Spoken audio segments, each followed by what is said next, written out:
There's an easy secret to making gorgeous layers in your mixed media art, and today I'm going to show you how I approach it in nearly every piece I create. We'll take some barely there additions and layer them with some bold, structured elements to create something that pleases your eye and excites your creative soul. I'm Jackie Bernardi, and welcome to my studio. I thought it would be a really fun idea to show you how I approach creating layers and texture and lift within any given piece. And so today I'm just going to take a page in my sketchbook. I've got some teal fluid acrylic already down on the page, and what I'm going to do now is create just a little bit lighter version of that teal by mixing the teal with titanium white. All the supplies that I mention in this video will be listed below, like this lace here. This is actually, they call it floral paper. It comes in this roll, and it creates the coolest texture. So I'm just going to put it down on my little 6x6 gel plate. And what I'm doing here is taking off some of the paint. I don't want as much paint on the gel plate as there was. And what I'm going to attempt to do is use this floral paper and lay it down on the teal just to give a teeny tiny little bit of texture. So I'm just rubbing it on there by putting another piece of paper over the tape. And I want to start with really, oh, that's super subtle. That's too subtle texture. But I did want to start with a lighter version of texture with this project, just so you can see how I think through the process of building up different layers. So this first layer, I really do want subtle because I have not decided at all what's going to happen with this page. Oh, I like that. So that was just taking the gel plate and really using it as a stamp. And the texture that is there is lovely. It looks very light right now. It will dry darker like all acrylics do. But what it's allowing me to do is create that very, very base layer of texture that you may notice in the final result, or you may not really see it very much at all. But it helps build character into your piece from the very beginning. So I felt like it needed a little bit more, and so I did. I used the stamp again. Now here, I'm just going in with this graphite pencil. It's water soluble. And I'm just going in and creating some text. If you've been with me for a while, you know that I love having text elements in just about everything I create. And so this example that I'm creating today would be no different. Earlier this week, I had an event inside my artists community, and it was a special kind of Valentine's event. It wasn't really what you would think it would be, but one of the things that came up for me during the event was the word courage, and that's what I am using as language, text language within this piece. Now, I'm not suggesting you have to have text in your pieces. What I am suggesting is putting text in creates another layer. It can be subtle, it can be very prominent, but it just adds more history and more visual interest ultimately. Just like what I'm doing here, which is spraying on a mixture of isopropyl alcohol mixed with Van Dyke fluid acrylic paint. And it's a very, very wet mixture. It's almost all alcohol, just a few drops of the Van Dyke brown. And what it does is it creates this sort of antiquing look. And I got this back from my days when I did custom finishes on furniture. And this is how we would watermark a lot. We would use alcohol mixed in with the paint, and that's what I did. Now, the antiquing effect that I just put on the page with the spray bottle was too subtle. So I'm actually going in with some more Van Dyke brown and some alcohol, and you'll see me spray the brush to get the bristles of the brush quite wet with the alcohol and the paint. And then I'm just going to use my finger to flick the brush, the ends of the brush, so we can get that mottled pattern that I just did there. And I'm going to try to break it up a little bit with more of the spray alcohol. Now again, When this is done, you may not register any of these little tiny subtle things that I'm doing in these initial layers, but you really will. And it won't necessarily register as, oh, there's little speckles here, but it is going to cause your eye to process the information in your art differently. And all I'm suggesting is that it creates more character in your piece. All right, at this point, I feel like it's time to put a little bit of structure here on the page. Now, I could go on and create layer after layer after layer of unstructured background, but this isn't a very long video today, and really I want to go through the most important points of building up layers. So I'm going to use this text element that I got from a Stendig calendar, and I just tore it off the calendar, and I'm going to apply it. I'm going to use some matte medium here to apply it to this background.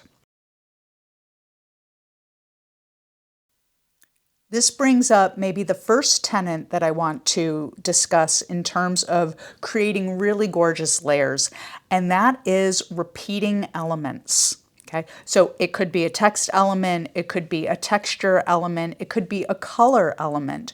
But when you are intentionally layering in your art pieces, it's very important to repeat elements. So here, the element that I'm actually repeating is text. Right? I already hand wrote on this background, right, with the graphite pencil. What I'm doing now is adding another element of text. That's the repeating element here, text, right? It looks vastly different than the other text here, but it is text just the same. So it's a repeating element, and we have it here twice. I'm a big fan of repeating elements in multiples of 3 or more, and usually odd numbers. It just lands on your eyes better. And you can see me doing that right now with adding these red stripes. I thought I was going to stop at 3. 3 wasn't enough. 4 is just not the right number for me, and so I went in and put 5 stripes. But underneath the text element, I am repeating another element, and that's the color element and line element. And I did that underneath the text of the February to create balance. I didn't do 5 stripes, I did 3 stripes.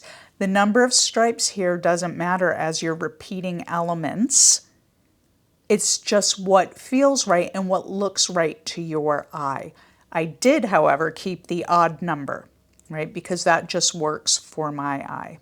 I'm going back in with this flourished paper, and I'm going to use it again. I'm going to use it differently than I used it the first time, but again, we're talking about repeating elements. I really liked that texture that was created the first time. I wanted to get some of that texture with the red, but not have it be as prominent as it was when I stamped it with the gel plate, right? So what I did was I rolled the brayer over it. The brayer itself picked up the pattern, and that is what you're seeing. That red texture that just went down came off the brayer. Repeating elements. We repeated texture elements, we've repeated color and line elements, and we've repeated text elements so far, right? And it's starting to make a story in this piece. I don't know what the story is yet, but it's starting to pull elements together. And this piece of paper that I am tearing here, I created this a few weeks ago on my gel plate and a handmade stamp, and I really love this piece of paper. I pretty much knew when I opened up my book to this blank teal page. I actually painted the teal on this page ages ago and just never got around to doing whatever I was going to do with it. But when I opened up the sketchbook today and I saw this page, I was like, oh my gosh, I'm going to have to use that stamped paper that I made, and I'm so happy I had it because it's actually perfect for this page. We don't have this element in here yet, but if you're going to try to repeat elements here, there is sort of a structure repeat here.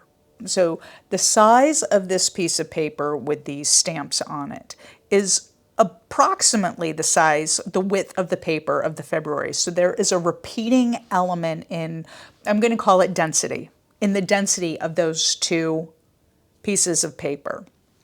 And that is pulling my eye through the piece from the top all the way down, or you could say from the bottom right all the way to the top. There's a flow for me because there's a familiarity with the size of the structure. Now the elements of the stamped elements, these little odd circles that I have here, I can't wait to show you the stamp. You're going to see it in a bit, but I love them. I just felt like the color was a little too muted for what we have going on this page. I mean, that teal is pretty bright. The red orange that I created, by the way, that is pyrrole orange and pyrrole red. Again, Dick Blick colors mixed together to create that really hot red that is working so beautifully for me on top of the teal. I'm going back in with yet another text element. Right? You may have seen me do this before. It's where I write out essentially a journal entry in one direction and go back over it or complete it in the cross direction on it. So what happens is you get this feeling of text, but it's really asemic. Because you can't actually read what's there. But it's my own handwriting. It's another text element, and that's it. Now we have 3 text elements within this piece. And again, that odd number really works for me. So it makes sense. It's almost like a completion. I could have done more text in here, and I may end up doing more text in here. But for right now, I think there's good balance between the text elements in this piece. If you're new here or you haven't signed up for my free gel plate course, go ahead and do that. The link is in the description below. There is just so much information, and gel plate printing will add so much to your artwork. Plus, it's free. Go and grab it. I have decided to go in and add some more collage to this, some more of this roundness. Now, this is not an exact replication of the red-orange round stamped shapes on the other side of this page. But this side of the page felt like it needed something, and it needed something in a different shade and value. Here's the stamp. I'm going to go back to what I was saying, but here's the stamp that I made. I just took a little particle board panel, a 6x6 panel. I cut out some crafter's foam into these circles and glued it onto the panel. And I've been using this in all sorts of stamping on the gel plate, and I really love it. I don't actually love this stamp on this piece, and that's okay. I mean, here's the thing. This is in my sketchbook. I'm okay if I don't love what's happening right now. I'm still working on it. It's a work in progress. But what I know for sure that I don't love is I had a nice clean white edge, and now that nice clean white edge is gone. So I'm going to go back in with a little bit of alcohol sprayed on to this blue shop towel, and boom, it's erased, and I'm happy again. I'm not looking for a perfect edging around it, but the white was creating some balance in this piece, and I liked that. So I wanted to bring that back. We've got the white in the lettering for February. We've got the white edge. And we've even got white handwritten text in there. So again, repeating elements. The The yellow paper that I put on there, though, felt like it needed more layering, more something to make it more visually interesting. So I'm using this stencil and a Posca pen. A Posca pen is just an acrylic paint pen.